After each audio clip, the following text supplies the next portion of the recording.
Well, we could talk about pumpkin carving, that's actually a tongue twister, or we could talk song. Today I'm going to be listening to track number 2 of Taylor Swift's hit album, The Life of a Showgirl. The song is called Elizabeth Taylor and a Person as Well, I believe.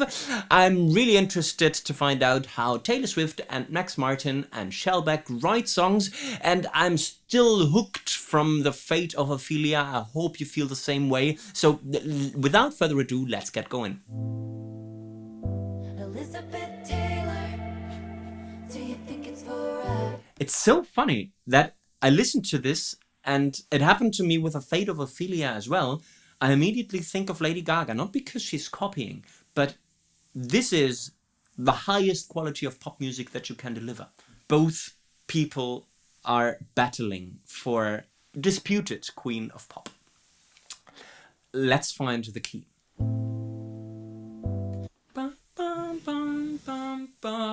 I think it's the tonal center. Let me make sure to give you the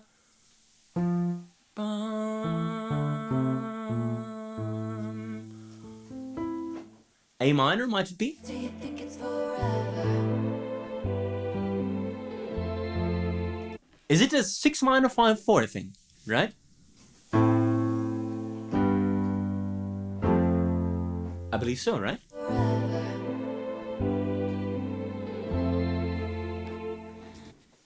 Really interesting intro. First words are the title of the song. Elizabeth Taylor, Do You Think It's Forever? I also think that those are going to become the melody and lyric hooks of the chorus.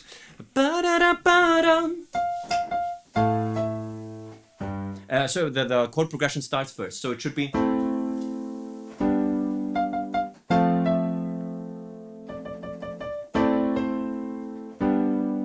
is what I heard both in terms of chord progression and melody. I'm not so sure about this. Do you think it's forever? Do you think it's forever? Do you think it's forever? So it could also be, but certainly there are some harmony vocals that do. Let's prove that again. Elizabeth Taylor, do you think it's forever? Certainly. And she had something similar in the Fate of Ophelia, where she worked with whole and half steps, but also included leaps between melodic motifs. Interesting. View of Portofino was on my mind when you called me at the Plaza Athénée. Same chord progression for the verse.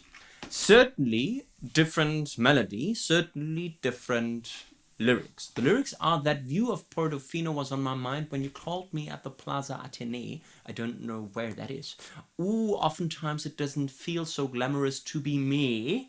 Really funny rhyme between Plaza Athénée and a glamorous to be me. Melody is verse-like, right? Conversational, not very dramatic. That view.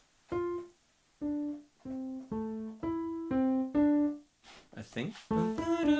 That view of Portofino was on my mind when you. Something like this, right? That view of Oftentimes it doesn't feel so glamorous to be me. Okay, so the range is certainly limited, a 5th range, and we've got that hook at the beginning, that view, that then becomes ooh, and wordy bits in between. Really cool. All the right guys promised they'd stay under bright lights, they withered away, but you. Interesting. So we've got a very clear cut between the two verse halves. First verse half is what we listened to before with that view of Portofino and that ooh, oftentimes it doesn't feel so glamorous to be me. This gets answered by something totally different. So first difference is melody beginning. We don't have that pickup thing with dum ba dum, but instead we've got something on the downbeat. All the right guys. Right? All the right guys. Promised they'd stay. Melodic elements from the range and from the idea, but certainly different because it's not so wordy anymore. Under bright lights, they wither Almost like a chorus hook in the middle of the verse, right? Bum, ba-da-da-bum, ba-ba-ba-bum, ba-da-da-bum. And then now she goes back to the original idea. To bloom, put But you bloom this time, right? So the view and the ooh now becomes... Right? Remember that the original melodic idea was ba-dum, and she includes a tiny, very cool and playful variation with but you bloom. And she brings also back the Portofino lyrical idea. Fate of Ophelia was on my mind. I think you know why. And if your letters ever say, Pre-chorus at its best. New chord progression. and if your letters ever said goodbye, I cry. Oh, interesting. Very, very short pre-chorus with only one melodic line and an interesting melodic or harmonic element, I should say, with the E minor. If your letters ever said goodbye, E minor to F. Those two chords form the pre-chorus, building a subtle tension, not so much as the dominant chord would, but certainly a movement up and something that wants us to go places. And if your letters ever said goodbye, with that melody that says ba-dum, I think is the melody that I heard. and if your letters ever said goodbye, Right? Ba-do, ba-do, ba-do, da-dum. Until your letters ever say goodbye. Let's see where this takes us. I cry my eyes violet. Elizabeth Taylor, tell me for real, do you think it's forever? How cool is that? So remember Elizabeth Taylor and Do You Think It's Forever as the introduction of the chorus hooks.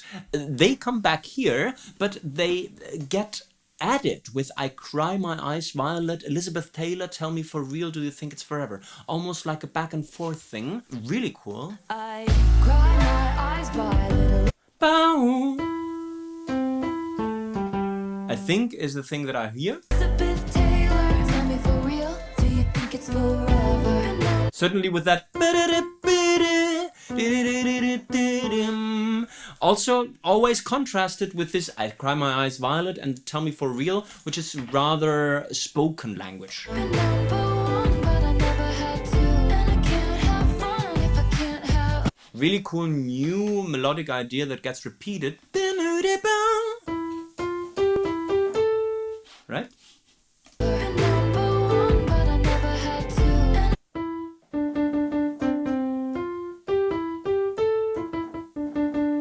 I think something like this. Been number one, but I never had to. be my NY when Hollywood hates me. Only as Be my NY when Hollywood hates me. On the melodic motif that she introduces with I Cry My Eyes Violet, Elizabeth Taylor. This is really, really good songwriting. but I never had to, and I can't have fun if I can't have you. Really cool. Rest before that last U, intensifying the effect. So we have got a double chorus with repeating elements in the second half. Certainly the been number one, but I never had to, and I can't have fun if I can't have you, which is both lyrically and melodically a very powerful hook. And the first ideas are always, so the motif is the Elizabeth Taylor idea, right? That she then turns, lyrically speaking, into that be my and why when Hollywood hates me, right? Really, really good. Hey, what could you possibly get Right? The view now becomes hey. for the girl who has everything and nothing all at once?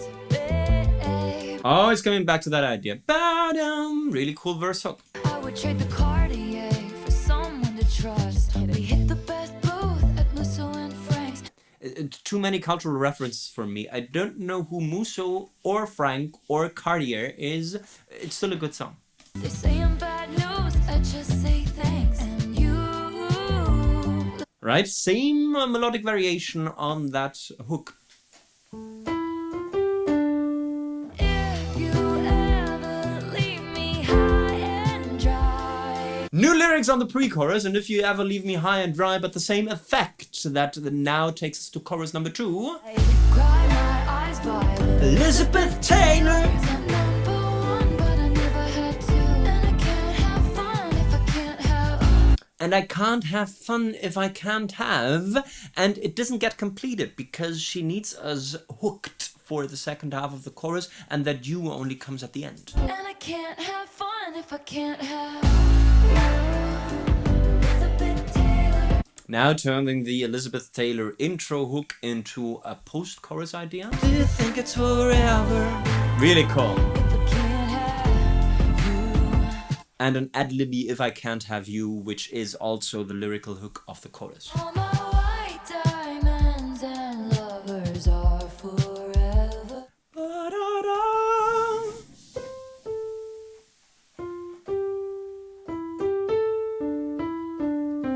Find melody first. All my white diamonds and lovers are forever. Really interesting. Are forever in the papers. Interesting.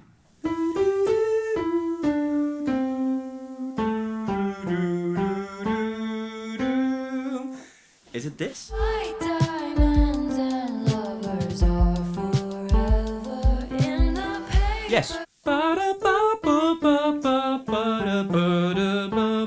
It's almost a pentatonic thing, but including that F, she breaks the pattern. So we have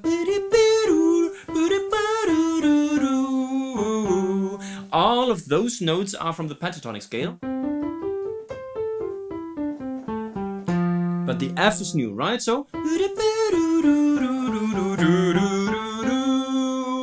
interesting stress pattern as well, because now she does weird stuff with the lyrics.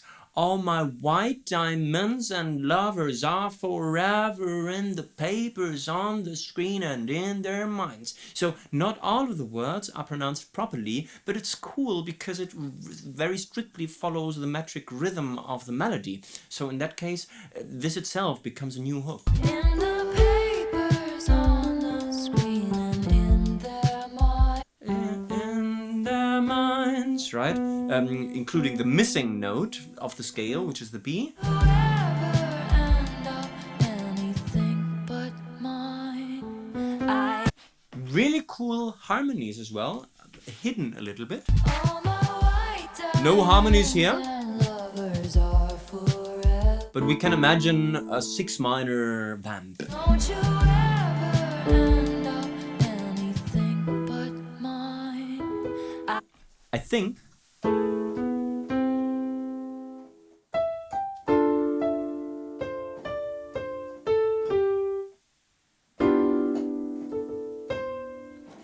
it's a 2 minor 3 minor thing.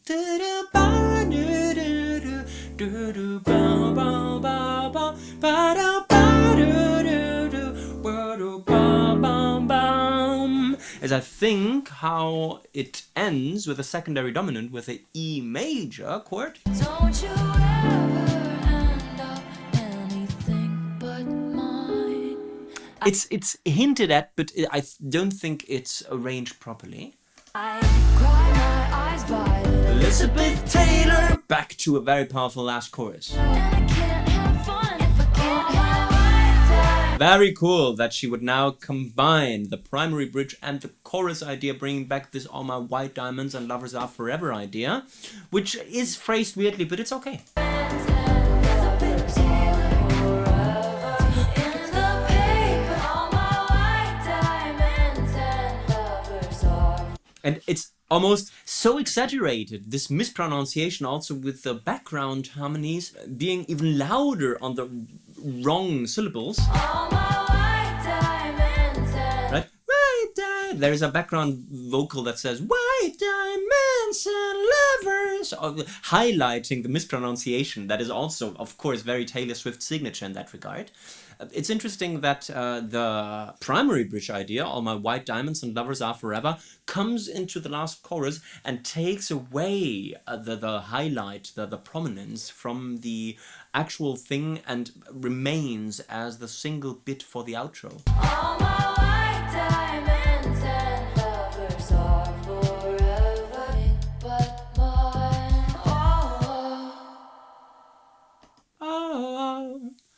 Really, really cool. That was Elizabeth Taylor by Taylor Swift. Oh, interesting.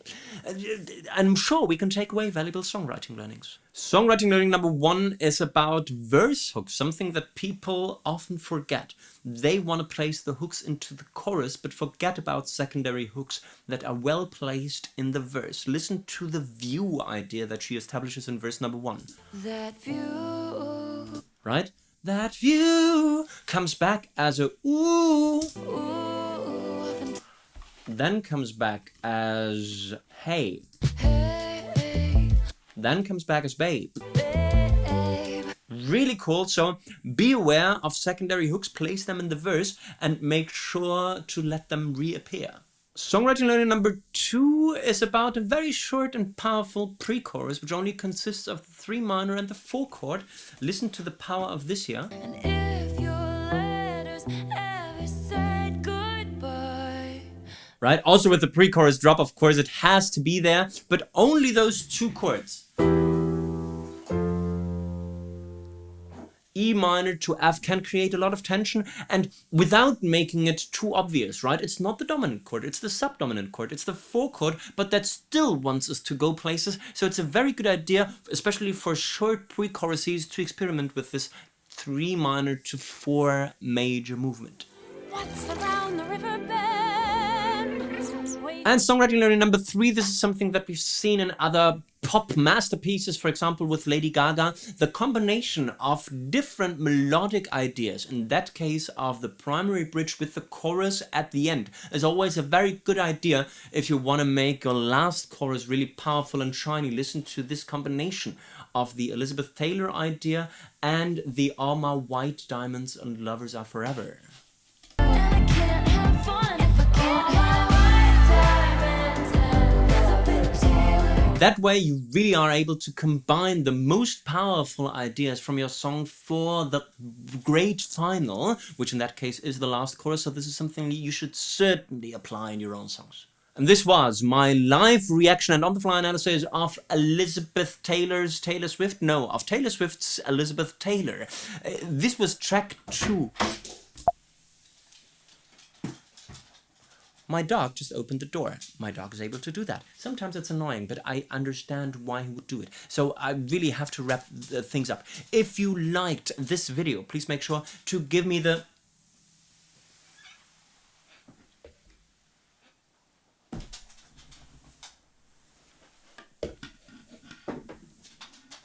thumbs up, to subscribe to the Let's Talk Song channel, to leave friendly comments, maybe suggesting more songs from the album that you would like me to react to.